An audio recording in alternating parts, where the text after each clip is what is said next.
Hello મિત્રો, કેમ છો? મજામાં? આજે આપણે બનાવશું એલોવેરા જેલ.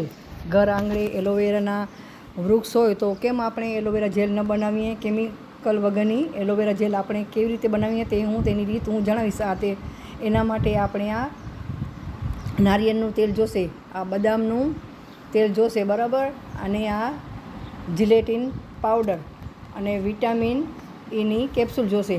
આને પાંદડા મેં ધોઈ રાખ્યા છે. એને હવે આપણે બરાબર આમ કટ કરાવી એનું અંદરનું ઘર આપણે કાઢી લઈએ. આવી રીતે ઘર કાઢી લઈશું, બરાબર. એને બરાબર એને ધોઈને જ રાખવાના, બરાબર. ઘર કાઢી લીધું અને મિક્સર જારમાં આપણે એને પીસી લઈએ.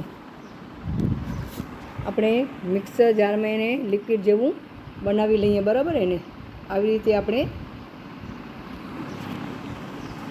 પીસી લઈએ. આમ જોઈ શકો છો તમે. આ હવે આને આપણે ઘરની મદદથી આપણે ઘારી લેશું, બરાબર. આવી રીતે આમાં થોડીક મહેનત પડશે ઘારવામાં. ચમચથી મદદથી આમ હલાવતું એટલે આ નીકળી જશે. આપણે એલોવેરા એમને એમ લગાણીએ તોય પણ સારું, પણ અત્યારે આપણે એમ થાય લગાવીએ તો ચીપચીપું લાગે એટલે ગમતું નથી. તો એની જેલ બનાવીને જ આપણે ઉપયોગ કરીએ.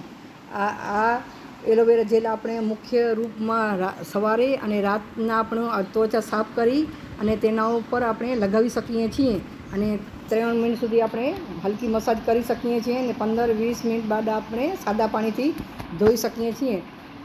એલોવેરા જેલથી આ જે ખીલ હોય, પછી ત્વચા સૂકી ડ્રાય થઈ ગઈ હોય, એનામાં આપણને રાહત મળે છે. હવે આપણે આ એલોવેરા જેલને આપણે ગરમ કરવા મૂક્યું છે, તો તેમાંથી આ ફીણા નીકળે એ આપણે કાઢી નાખવાના, બરાબર. ને એને થોડું ઉકળવા દઈએ. હવે એમાંથી ફીણા બધા કાઢી લીધા છે. અને આ જિલેટિન પાવડર છે એ થશે. એ પાવડર આપણે આમાં નાખવી દઈએ અને બરાબર એને હલાવી લઈએ. ગાંઠા એકે પડવા જોઈએ નહીં. અને બરાબર આપણે મિક્સ કરી લઈએ. બરાબર જોઈ શકો છો, મિક્સ થઈ ગયું છે. હવે આપણે ગેસની ફ્લેમ બંધ કરી નાખશું અને એને ઠંડુ થવા દઈએ અને બીજા બાઉલમાં આપણે કાઢી લઈએ આપણે. ને હવે એને બરાબર ઠંડુ થવા દઈશું, બરાબર. આ જોઈ શકો છો. હવે આપણે આ ઠંડુ થઈ ગયું છે, તો આપણે એમાં આપણે બદામનું તેલ આપણે એડ કરશું. બદામનું તેલ બહુ જ શરીર માટે ઉપયોગી, ત્વચા માટે ઉપયોગી છે.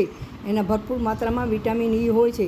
તો 3 ચમચ આપણે આ બદામનું તેલ એડ કરશું. અને હવે કોપરેલ તેલ પણ 3 ચમચ એડ કરશું, બરાબર. આવી રીતે. અને વિટામિન Eની આ 2 કેપ્સ્યુલ છે એ આપણે હવે એડ કરશું. જો તમારી પાસે બદામનું તેલ ન હોય તો તમે વિટામિન Eની કેપ્સ્યુલ 4 અંદર નાખી શકો છો. બદામનું તેલ હોય તો 2 જ નાખવાની, બરાબર. એવી રીતે આપણે આ લિક્વિડ ફોર્મમાં આપણે બનાવીને 1 ચપટી હળદર નાખશું, બરાબર. કેમિકલ વગરની હળદર હોય ને એ અંદર નાખી જ 1 ચપટી જ નાખવાની. જો તમારી પાસે કેસર હોય તો તમે કેસરના 2-3 તાંતણા અંદર નાખી શકો છો. ને આપણે આવી રીતે બરાબર એને મિક્સ કરી લઈશું. હવે એને આપણે બરાબર ઠંડુ થવા દેશું, જેથી જેલના સ્વરૂપમાં આવી જાય. જોઈ શકો છો, મેં 3 કલાક પછી આ જોયું છે, જેલ સ્વરૂપે બની ગયું છે. ને તમને તાત્કાલિક જરૂર હોય તો ફ્રીજમાં રાખીને તરત જેલ જેવું બનાવી શકો છો, બરાબર. આવી રીતે આપણે બોટલમાં ભરી લઈએ ને 8-10 દિવસ સુધી આપણે ફ્રીજમાં રાખીને ઉપયોગ એનો કરી શકીએ છીએ. કેમ કે આ કેમિકલ વગર છે, આપણે કેમિકલ નાખ્યું નથી. એટલે વધારે 12 દિવસ સુધી એનો ઉપયોગ કરવાનો. ફ્રીજમાં બહાર નહીં રાખવાનું. ને આપણી ત્વચા રૂખી હોય એનાથી સારો એવો લાભ થાય છે.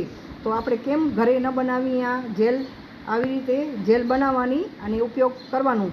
તમને મારી રેસીપી ગમે તો લાઈક કરજો, શેર કરજો, કોમેન્ટ કરી મારા ચેનલને સબસ્ક્રાઈબ કરજો. આભાર.